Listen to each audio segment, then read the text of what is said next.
What do you do when your own family looks at you and still doesn't see you? Not who you've become, not what you've sacrificed, just who you used to be, or worse, who they assumed you were. I'm Kendall Reeve. I'm 36 years old. I've spent the last 12 years embedded in special operations running tactical intelligence for high-clearance missions across multiple continents. My team moves in silence. We analyze, redirect, and neutralize threats before they hit front-page news. I've briefed NATO officers, helped reroute active drone paths, and identified signals that saved squadrons from vanishing mid-air. But none of that mattered the night my own sister laughed in my face and said my job was cute. It was supposed to be a celebration. My parents, or technically my mother and stepfather, were marking their 40th wedding anniversary. Heather, my sister, planned everything like a royal event. She's a high-end interior designer now, the kind whose life gets published in luxury lifestyle spreads. She turns mundane rooms into dreamy backdrops for rich clients who want their homes to feel curated. She did the same for this party. Chandeliers imported from Paris, candles that cost more than my boots, caterers in black vests who barely made eye contact unless you held a wine glass with confidence. I hesitated even as I stood outside her house, gripping a decent bottle of Cabernet and staring at my reflection in the tinted window of my rental. Pressed blouse, charcoal slacks, my military ID clipped neatly to my belt. Not glamorous, not soft, but me. I wasn't there to impress. I was there because Richard, my stepdad, had asked. He's always been decent even when quiet. He'd called me a week before and said it would mean a lot to your mother if you came. That usually meant she'll be furious if you don't. I almost declined. But Naomi, my teammate and closest friend on base, said something that made me pause. Maybe they still don't deserve you, Kendall, but maybe you deserve to show up anyway, for yourself. She was right. I'd built a life of impact. I didn't need their approval. But maybe I needed to stand in that house just once and not feel like the afterthought. Heather's house sat like a throne atop a hill in Northern California, the kind of place that made realtors drool and normal people feel underdressed. White stone facade, curved driveway, uplighting in the hedges. I parked between a silver Tesla and a black Range Rover and exhaled once before buzzing the gate. The door opened as if she'd been waiting to time it perfectly. "Kendall," she said with that practiced smile, "you made it." Her eyes flicked down my outfit, still keeping it utilitarian, I see. We went with a winter elegance theme. "Hope you're not too warm." The tone was sugar-coated poison. A gentle jab, not quite rude, not quite kind, the type of thing Heather had mastered since we were kids. I handed her the wine, Cabernet. Thought it might go well with duck or anything heavy. She took it like it was a gift bag from a gas station and handed it off to a server. "Come in. Everyone's here. Mom and Richard are already 2 glasses in. Brian's somewhere being charming. Brian, her husband, worked in real estate development and had that slick, too-tan confidence of someone who thought charm was currency. As I stepped into the house, I caught my reflection in a hallway mirror, and for a second, I questioned myself. The guests sparkled. Sequins, tailored suits, high-end perfume. The house smelled like fig and cedar and some kind of imported flower I couldn't name. And me, I was the military silhouette with a tight bun and unpainted nails. I recognized a few faces, mostly from holiday photos I'd received via group email. Cousins, aunts, old neighbors. Heather's yoga instructor, probably. They clustered in curated groups, each one a little showroom of affluence and filtered smiles. Mom glanced at me over her wine glass. "Oh, Kendall, you look rested." That was her favorite coded insult. Last time it was, "You look strong," which meant I'd gained weight. This time rested probably meant I hadn't bothered with contouring. Richard gave me a warm nod from across the room. He looked older. Smaller, like his decades of playing peacemaker had chipped at the edges. I moved through the house like a ghost, visible but unacknowledged. At one point, I passed a table where someone was laughing loudly about a celebrity sighting at a vineyard, and I wondered how it was possible to feel so alien around people who shared my DNA. Dinner was called like a Broadway production. One of the servers announced it with a gentle bell and a velvet voice. The dining room had a long table with name cards that revealed more about our family dynamic than any conversation ever had.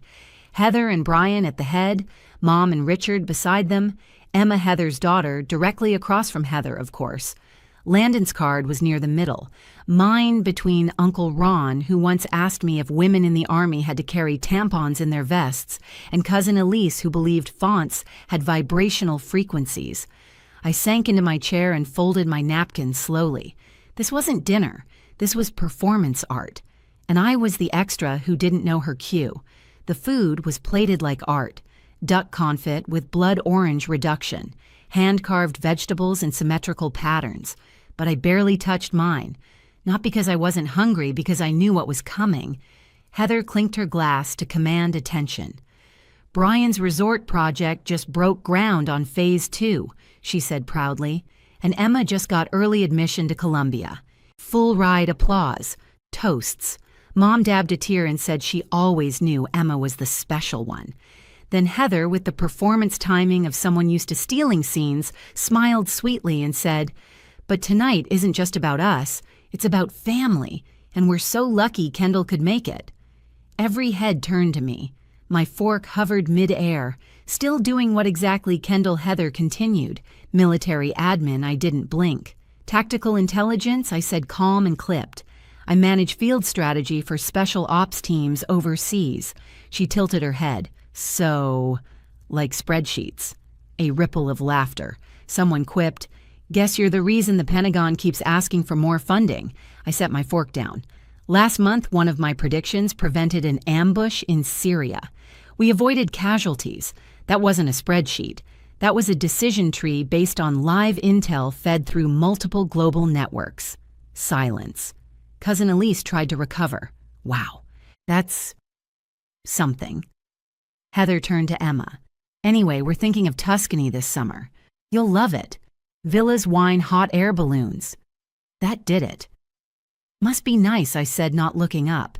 "Some of us don't get summers off." Heather's eyes narrowed instantly. "Well, maybe if you'd chosen a career that didn't involve tents and following orders." Mom gasped. Brian laughed. Even Richard looked down at his plate. I pushed my chair back slightly.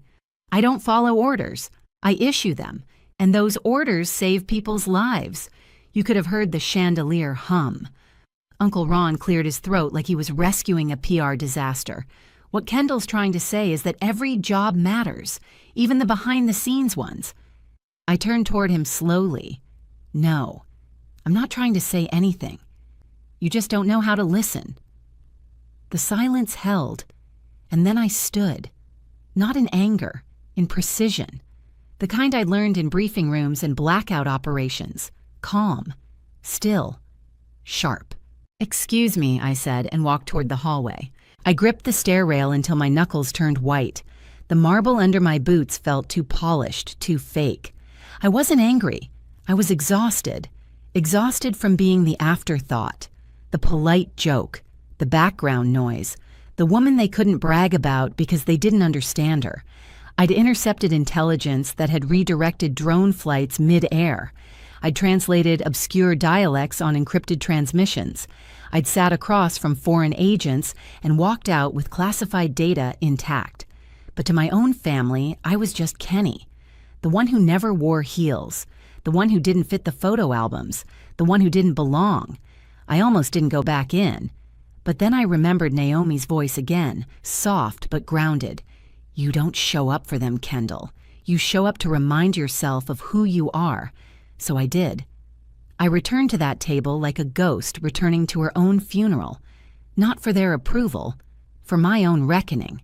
Heather was mid-story describing how she once made a senator cry over floral arrangements at a gala.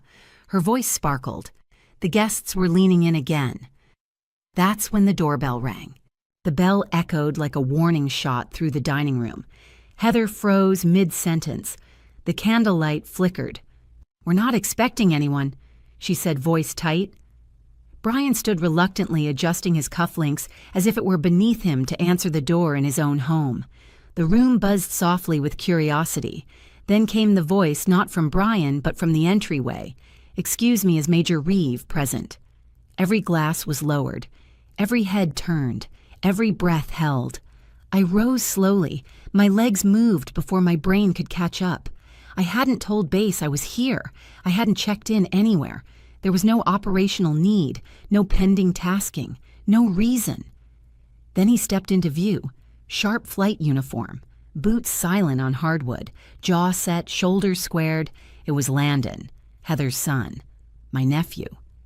Now 25 and nothing like the skinny kid I remembered from summers spent in backyard sprinklers and overcooked 4th of July barbecues. Back then, he was curious, quiet, always watching me when no one else did. Now he looked resolute. He stepped into the center of the dining room like it was his airstrip, his stage, and in one clean, practiced motion, he raised his right hand and snapped to attention. "Major Kendall Reeve, United States Army Tactical Intelligence Division. Ma'am, I was ordered to deliver a priority update. Apologies for the interruption." Time stopped. Heather's fork hovered mid-air, a bite of duck trembling in place. Mom went pale. Richard straightened in his seat. Brian blinked like someone had pulled the rug out from under him.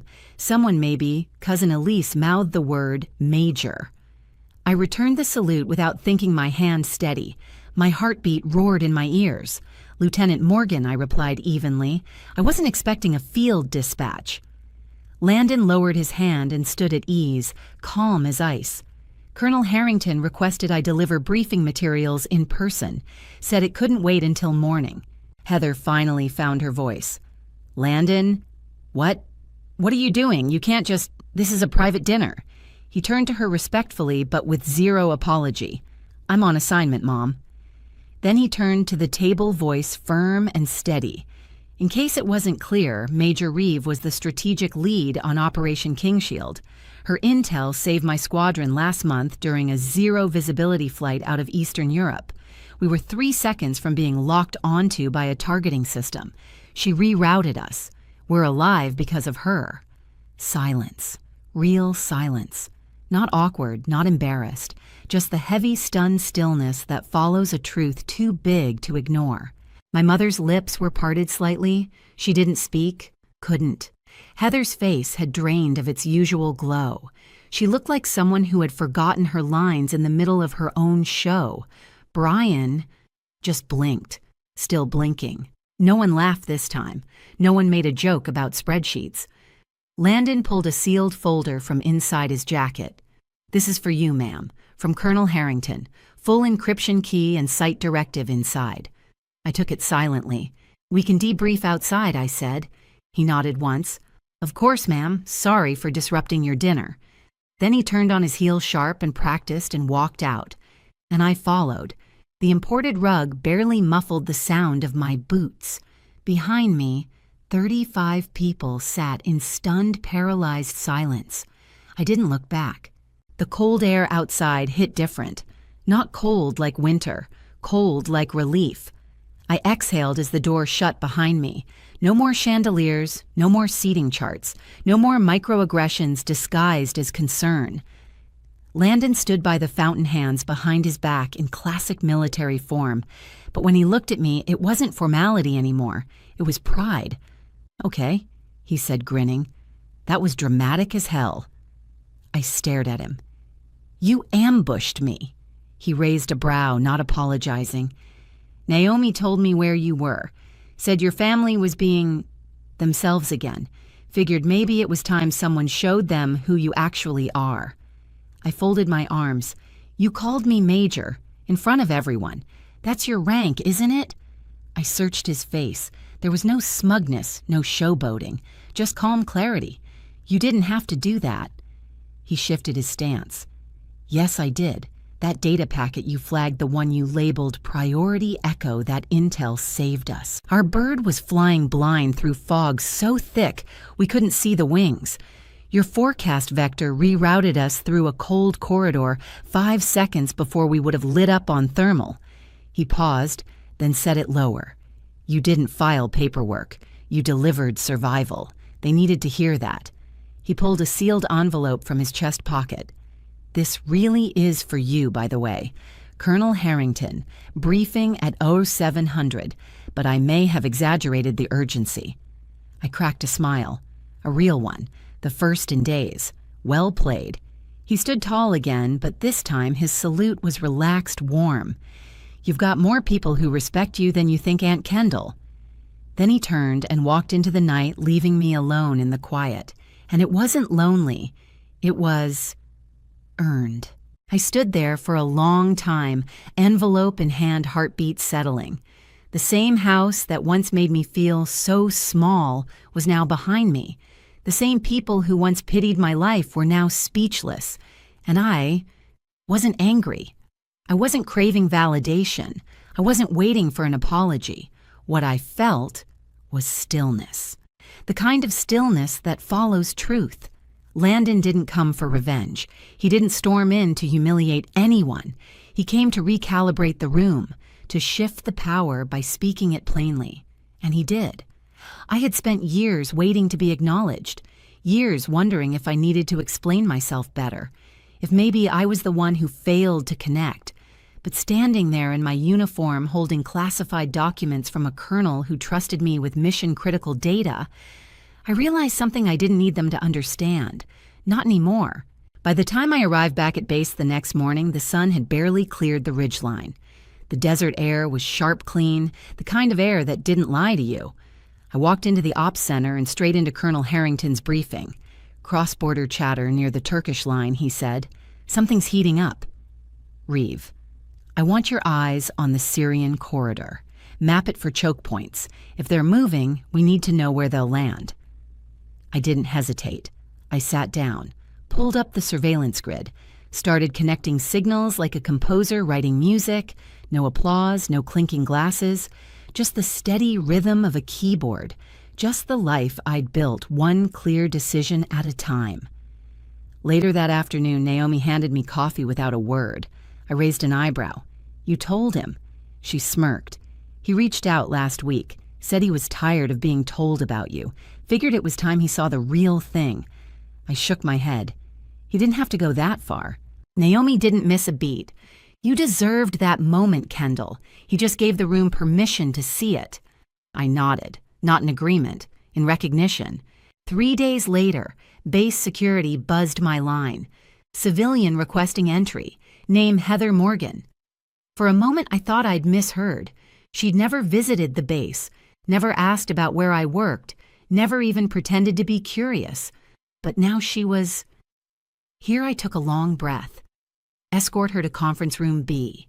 Clear her for non-classified access. 10-minute window. I didn't owe her time. But something in me, not forgiveness, just curiosity, wanted to know what she thought she was doing here. She walked in wearing a tailored coat and low heels, but no makeup. Her hair pulled back, no earrings, no gloss. For the first time in my life, Heather looked uncurated, like a version of herself I'd never been introduced to. She sat down slowly, folding her hands with the stiffness of someone not used to being uncertain. For a few seconds, she said nothing. Then I'm sorry, she whispered. I blinked. For all of it. For the comments. The way I made you feel. For acting like your life wasn't real because I couldn't understand it. She didn't say it like a speech. There was no PR polish, no agenda, just truth. She kept going. When Landon walked in that night, I didn't recognize him at first, but when he saluted you, something just shifted. Not just in the room, in me. I stayed quiet, let her keep going. She needed to, and I needed to see if she could. I didn't respond to your emails because I didn't know what to say. I assumed you'd chosen some detached, solitary path. I didn't realize it was one built from strength, not absence. I thought you were the one avoiding the family, but I think maybe we avoided you. She paused, eyes slightly red. I don't expect us to become best friends. I don't even expect you to forgive me. I just want you to know I see it now. She looked at me directly. For the first time in years, not with judgment, not even guilt, just honesty. I studied her face for a long moment. She looked smaller. Not weaker, just realer. Like someone stripped of performance. You don't have to get it, I said, finally, my voice even, but you have to stop reducing it. She nodded, slowly, not defensively. I'll try. That was all. She stood, paused, then turned to leave. She didn't hug me, didn't overcompensate, just walked away quietly, humanly, and it was enough. I didn't feel triumphant. I didn't feel the need to rub anything in. I just felt done. Done needing her to understand. Done waiting for the room to recognize me. Done asking to be seen by people who hadn't earned the right. Later that week, I found a small package in my inbox. It wasn't from Heather, it was from Landon. Inside was a framed photo, me and him sitting at the base cafeteria, still in uniform, still grinning. On the back he'd scribbled, "Thanks for showing me what leadership really looks like. Latian Morgan." I stared at it for a long time, not for validation, not for pride, but because in that photo, in that moment, I realized something no dinner table had ever taught me. Leadership isn't about being centered in the spotlight. It's about holding your ground in the dark until the world adjusts. I placed Landon's framed photo beside another one I've kept for years. It was from a mission in Jordan. Naomi and I, dusty, squinting against the desert glare, our hair tied back tight, a half-eaten protein bar on the table between us. Both of us laughing at something no one else would understand. Those two photos, side by side, told a story my family never asked to hear. But I didn't need them to. One showed who saw me when I was young. The other who saw me when I no longer needed to be seen. Neither required applause, neither needed explanation. They were just true. And sometimes, truth is enough. There's this myth people like Heather believe that if you're not talked about, you're not worth talking to. That if your life doesn't fit neatly into brunch anecdotes or Instagram captions, it must be lonely. But the thing is, I was never alone. I had purpose. I had command. I had people who'd trust me with their lives in pitch black skies over hostile terrain. And most importantly, I trusted myself. The girl they dismissed at 13 for being too quiet. The woman they brushed off for wearing uniforms instead of heels. The sister they once called almost, or maybe someday she's gone. In her place is a leader, not just by rank, by clarity. I don't need to explain my path anymore. It doesn't have to look like theirs. It was never supposed to. The dinner didn't rewrite history. Heather didn't suddenly become the sister I needed at 19. Mom didn't apologize for Thanksgiving. Brian didn't look me in the eye when I passed him at the party. And that's okay. They're still themselves, still polished, curated, market-ready. But I changed. Because for the first time, I didn't need them to change. I didn't crave recognition. I didn't shrink when the spotlight passed me by. I stood up. I took up space.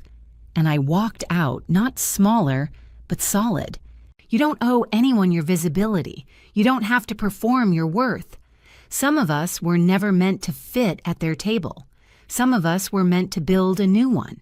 So if you've ever been the invisible one, the quiet one, the one whose stories were never quite loud enough for the dinner conversation, let me say this: you are not a shadow.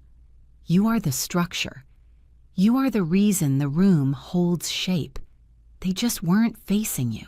Have you ever been the overlooked one in your own family?